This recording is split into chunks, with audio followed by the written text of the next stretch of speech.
Could this be the reason why Ryan Reynolds added to that 30-point list? No biting of the lip. Yeah, we've lost some talk.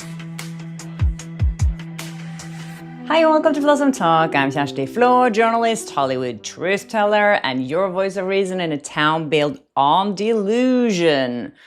There's so much weird stuff going on, you guys. I don't know if you've seen the story already with this guy who's supposed to subpoena Taylor Swift jumping the fence at Travis Kelce's house, getting arrested. It makes absolutely no sense to me. There's also new depositions in the dockets, which I found very interesting. Blake Lively's makeup artist has been subpoenaed by Baldoni's team, and so has some of the managers over at WME. And could this be the reason why Ryan Reynolds added to that 30-point list? No biting of the lip. Also, Justin Baldoni's team has responded to Blake Lively's ridiculous ask for attorney's fees being covered and triple the amount of what the attorney's fees are. I spoke about that earlier. Now they've responded to this, pointing out how insane this demand is. Also, someone pointed out to me why Ryan Reynolds probably got that Freedom of City Award in Vancouver last week. A very interesting link here. So please stay tuned for this entire episode. And of course, if you haven't subscribed yet, I'm going to remind everyone to also check if you've been unsubscribed, because it has happened to a lot of people. And also hit the notification bell so you know that you never miss an episode. Anyways, let's get into this guy who jumped the fence at Travis Kelce's house. This story is so absurd to me. I was watching it on Perez Hilton. He was actually reporting on this last night. And he found this story in Star, and he said this is going to spread all over the place by tomorrow. And I've seen it now, at least on Daily Mail, who's also publishing this story saying that Taylor Swift has man arrested at fiancé Travis Kelce's home while trying to serve her deposition papers from Justin Baldoni. So there's so many things with this story that makes zero sense to me. First of all, there is actually no evidence here that he was trying to serve her a subpoena. It says that he had papers, he had one page in his hand, but it doesn't say that is actually a subpoena from Justin Baldoni. Anyways, this happened at 2 a.m. in the morning. Who jumps a fence at 2 a.m. in the morning in a gated community to a celebrity, thinking that that's a good idea, thinking that someone would actually open the door, that you would get to the door and ring the doorbell, and Taylor Swift will open up the door at 2 a.m. and you'll be like, here, you're served. I just don't buy it. This policeman, this retired policeman who is hired by someone, or maybe he just did this on his own. I don't know. It seems so weird to me. And also, why did Star pick this up? Why wasn't it picked up by a major outlet first? Why wasn't it picked up by any local newspapers first? That's also very sketchy to me. And this guy called Fisher, he already sent a statement to Star saying that I wasn't hurt or anything besides being arrested for doing my job and possibly losing my private eye license. So this guy was apparently kicked out of the police force. He worked as an officer from 2013 to 2021 in Kansas Police Department. But this guy just sounds so shady to me. So why would Baldoni's team hire him? And why would they greenlit that he jumped the fence like this? As you know, the judge denied an extension of time for Baldoni to serve a subpoena on Taylor Swift or to depose her. The judge said last week that they had plenty of time to depose Taylor Swift, and that's why he refused to give them an extension. So they have until the end of this month, basically. And this apparently happened on September 15th, which is over a week ago. And that's also why it doesn't make any sense. Why is it coming out now? I feel like this is some weird plant again from Blake Lively's team. And they've been shopping this story around to bigger outlets, and Star was the one who picked it up because it doesn't make any sense to me otherwise. And also the assumption here that this is a subpoena from Baldoni. This officer never confirm that even. So I feel this is a story that they're now pushing this narrative, that Justin Baldoni keeps harassing people like he did with Isabella Ferrer because he couldn't find her and he tried to subpoena her and her lawyers refused to accept the subpoena. That's another thing here. We know that Justin Baldoni's lawyers are in talks with Taylor Swift's lawyers. So if they wanted to subpoena Taylor Swift, they would give that subpoena to her lawyer. That would make the most sense. Why would Taylor Swift put herself or Travis Kelce in a position where they get subpoenaed, someone jumped the fence or whatever, trying to get hold of them? That wouldn't make any sense. That would just create more drama and more headlines. So that makes nothing about this makes any sense. So I'm curious to see if actually anyone comes out and comments on this. If this is Baldoni's team, this is just weird. And I'm sure they never greenlit anyone to jump a fence at 2 a.m. in the morning because that's just crazy. Also, something really interesting that hit the docket yesterday was 3 more depositions from Baldoni's team. I've been waiting for them to depose more people. I feel like it's been Blake Lively's team pushing for depositions and for delays all the time. But finally, we see 3 depositions from Baldoni's team. One of them is Blake Lively's makeup artist. Her name is Vivian Baker. And if she was on the set of It Ends With Us during this whole shoot, being the makeup artist on set, she must have been there during some of those scenes where Blake Lively said that she felt aged because a makeup artist is always around to do little touch-ups. So she is the exhibit A here. Although I have to say, big downer, it is sealed, so we can't see it. All of these 3 depositions are sealed for now, but I'm sure we're going to see snippets of them, that Justin Baldoni will use them in new filings so we can get a little bit of a peek inside of what they actually asked them. I'm sure these 2 next people that they deposed are going to be very interesting. They are both from WME, the management company that fired Justin Baldoni just 24 hours after that New York Times article came out. According to Justin Baldoni's lawsuit, this happened after Ari Emanuel, who was the CEO back then, got pressured by Ryan Reynolds to fire Justin Baldoni. Ari Emanuel has denied that, but we might get to the truth here now because they've deposed Danny Greenberg, Justin Baldoni's former talent agent at WME or William Morris Endeavor. And they also deposed Warren Zavala, who is Lively's talent agent at William Morris. So these 2 people have been asked all the questions surrounding the firing of Justin Baldoni. And I'm very curious to see what they say, because if they confirm that Justin Baldoni was fired after pressure from Ryan Reynolds, that gives him fuel to that lawsuit that we think that he is about to appeal. So just a quick reminder of Ari Emanuel.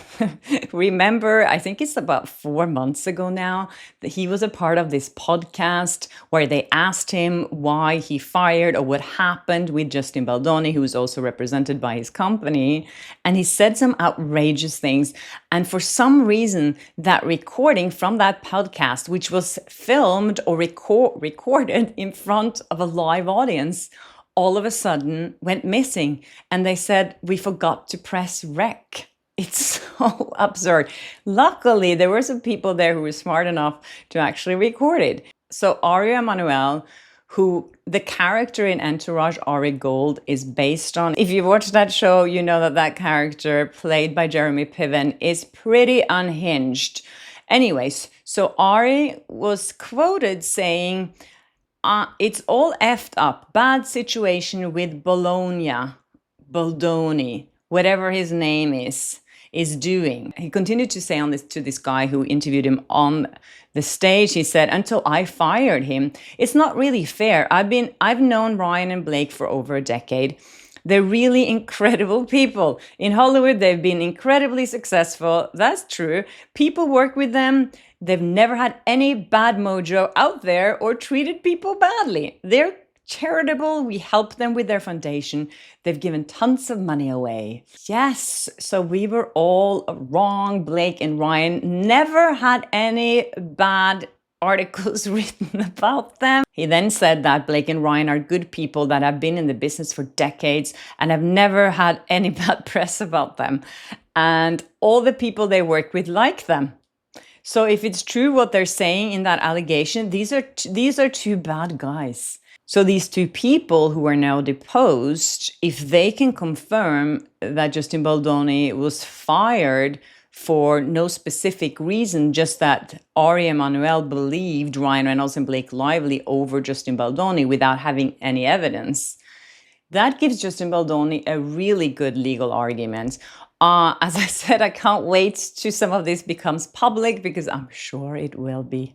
Anyways, Justin Baldoni also fired back at Blake Lively's team regarding her filing last week, or is it 2 weeks ago, where she asked for treble damages and punitive damages that Baldoni's team should pay for her attorneys ×3 plus extra damages, which turned out to be like an insane amount of money, like $30 million.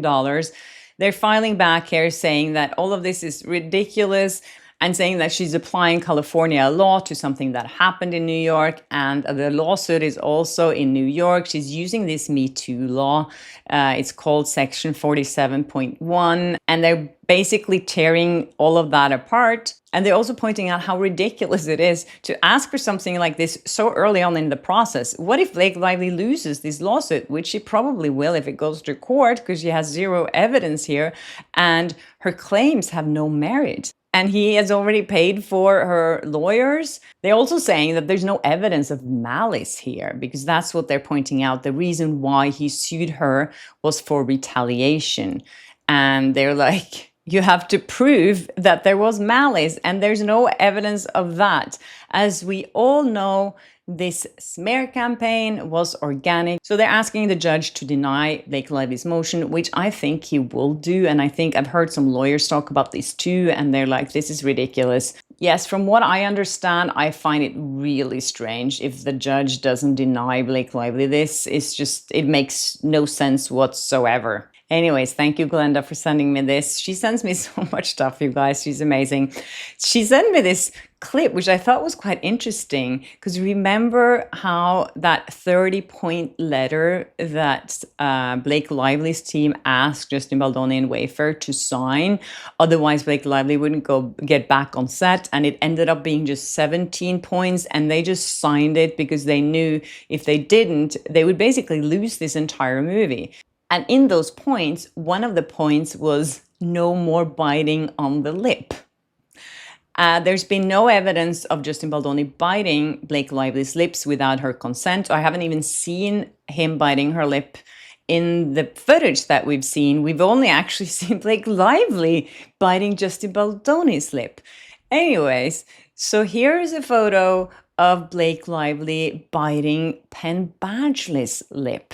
So the two of them, as you know, were dating during Gossip Girl, and yesterday I spoke about all those new pictures that Blake Lively posted to make everyone forget that she's in the middle of this messy lawsuit that she created, and for people to get nostalgic watching all these photos and thinking that she's surrounded by all these friends and co-stars that really loved her, blah, blah, blah. Go and watch the video if you want to see what I think about all the posts that she posted from Gossip Girl.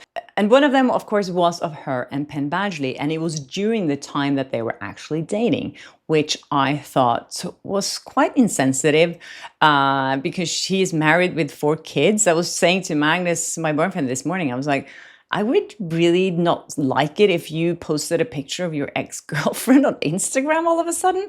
It's just like, no. So anyways, this photo is of Blake Lively biting Penn Badgley's lip. And the story that was in E! Online is from when Penn Badgley was interviewed on Andy Cohen, and he was asked about his best and worst kiss on screen, and he said that Blake Lively was the best one, and then it was the worst one after they'd broken up, whatever. But the thing is, they were still working together on Gossip Girl when Blake Lively met Ryan Reynolds. And I think, as many other people have speculated, that Ryan Reynolds is jealous and he did not want this to happen again. on. It ends with us, and that's why he put in those points. No more biting of the lips. What do you guys think? Let me know in the comment section. Yeah, it looks like Blake Lively likes to bite lips. Also, Baldoni's team has filed a new letter to the judge asking for a little bit of an extension so they can depose Blake Lively's manager, Justin Stone. He must know a lot of things too. He's been with her the entire time. There were photos of him with Blake Lively at Another Simple Favor. I saw this story that Daily Mail actually did in the middle of all this drama. Remember, she was promoting the movie with Anna Kendrick, and everyone's like, Anna Kendrick hates Blake Lively. And Blake was trying to cover it up. And of course, the director, Paul Feig, was out there saying that, oh no, they love each other, they're best friends, and they're the best to work with. And I would work with Blake Lively into eternity and whatever. Anyways, so here's a photo of them together that Blake Lively posted. And this story in Daily Mail is pointing out that she didn't have any friends there. All the people that she was so happy with and running around with and posing with were people that were hired by her. In this photo, you have her posing with her manager, Justin Stone, assistant Sofia Travaglia, talent agent Mike DeVoe, makeup artist Christopher Buckle, and her husband Ryan Reynolds' publicist Jamie Candle, among others. Anyways, I'm just thinking how her entire team now is being deposed by Justin Baldoni must be so furious with her. Thinking like, oh my God, I'm being dragged into this mess. I don't want to be a part of this and I don't want to lie for her. Yeah, so let's see if the judge allows this. This is supposed to be happening on October 6th, which is the same day I think that Justin Baldoni and Jamie Heath and Steve Sarowitz is being deposed by Blake Lively's team. Finally, thank you again, Glenda, for sending me this too. She did some digging on why she thinks that Ryan Reynolds got that Freedom of the City award in Vancouver last week. This connection is so interesting. So if you missed that, Ryan Reynolds was honored by Vancouver, and they just said that he is given to charity like in 2021, and his wife Blake is so nice. It was so random. Why would he just all of a sudden get this award? The Freedom of the City award, because he's such an extraordinary human being. So Glenda looked into this, and she said that the requirements of the Vancouver Council site to see how the awards get handed out, you have to be nominated by a councillor of Vancouver. She looked up the 10 councillors of Vancouver and looked through their bios on their website, and she found this guy. His name is Brian Montague, and he used to be a police officer. He served in the Canadian Police Force for 28 years, and so did Ryan's brother and Ryan's father. And here's the funny part, because after Googling this, she found out that Ryan and this police officer, Brian, knew each other pretty well, because he was the police officer who attended the hit and run car accident, the sham that Ryan Reynolds was involved in back in 2015. Katie over at Without a Crystal Ball did a deep dive into this and actually spoke to this photographer who said that this was an entire scam. So basically what happened was that this guy was accused by Ryan of being violent against him when trying to take some photos of him, paparazzi photos, down in this garage. And then he ran off in his car and he hit Ryan Reynolds' car on his way out. This episode was picked up by the press, a lot of places. And this police officer, Brian Montague, was interviewed everywhere because of this. So yes, now we know why Ryan Reynolds got that award. This guy, Brian, who owed Ryan Reynolds a favor for standing up for him during this accident, which seemed like it was some kind of sham. I haven't looked enough into it yet. But if Katie did her research well, I'm sure she found out the truth behind this. If this would have happened a few years ago, I wouldn't react to it. But the fact that it's happening right now, that he's getting all these rewards and being honored with all these things, it just seems so suspicious to me. Anyways, thank you guys so much for watching. I really appreciate all your support. I can't say it enough times that I cannot make these daily episodes without your help. You're so amazing sending me tips on Instagram and on my email, which is flossumtalk@gmail.com. So please send me messages there. And of course, if you haven't subscribed, please do, and hit the notification bell so you don't miss an episode of Flossum Talk. And I'll see you in my next one. Bye.